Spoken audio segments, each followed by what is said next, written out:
morning. No, I can't steal your line, Simon. Though it is a good intro. Anyways, it's not morning here. It's actually like 11:30 at night, so it doesn't quite fit, does it? But another question of the day, and a very good one this time. What scars do you have, and how did you get them? Well, I have a number of scars on my hands. Being a working man all my life, I've got lots of nicks and cuts and scrapes. Losing bits of skin on your hands is just typical. The only major scars that I have are, I have two of them. One is an appendix scar, which I had my appendix out when I was like 7 years old. So that's a 40-plus-year-old scar, and I really can't show it to you. I mean, I could, but it's down in my gut, and you don't want to see that. And it's a very old scar, and it's faded, so there's not much to look at anyways. But what I can show you is the scars on my forehead.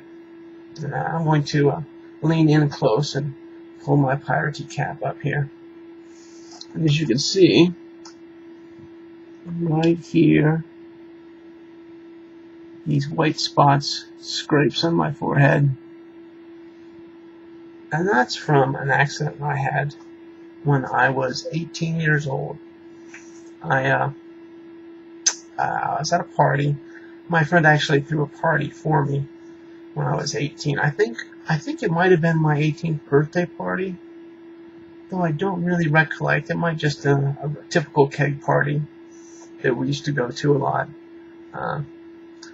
But I made the mistake of getting just totally hammered, boiled, smashed, bombed completely at this party, and then I decided to drive my car home, which was a major mistake. I kind of slipped out of the party and got to my car and didn't put my seatbelt on. Drove like half a block down the road and smack hit the biggest oak tree on the street.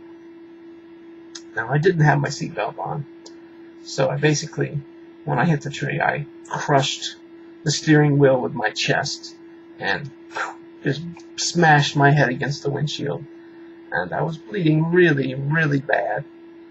Unfortunately, my friend's sister realized that I was gone from the party and went outside and started looking around for me and saw my car at the end of the street and ran down and got me out of the car, marched my ass back to the house, called the hospital, called an ambulance and the police and everything. And it probably saved me because I was bleeding rather profusely from the forehead. In fact, I actually have a picture of myself the day after the accident. This was taken down at the junkyard. My dad and my Uncle Bob took me down to the junkyard so we could pick out, whatever was left in the car. So here's a picture of myself at 18. And there is the car with a massive dent from the tree in the front. And as you can see, there's a smashed spot on the windshield where I just nailed it with my head. And yes, that rather arrogant looking young man there in his Van Halen shirt, smoking a cigarette with kind of a smug look on his face. That's me. I survived. So, let that be a lesson to anybody, okay? Don't drink and drive. It's a really bad idea. I was fortunate enough to have survived it myself. But, yeah, that was definitely a lesson learned from my youth. So, thank you for watching. Give me a thumbs up, thumbs down, leave a comment. Again, Simon, brilliant question, oh boy. Cheers.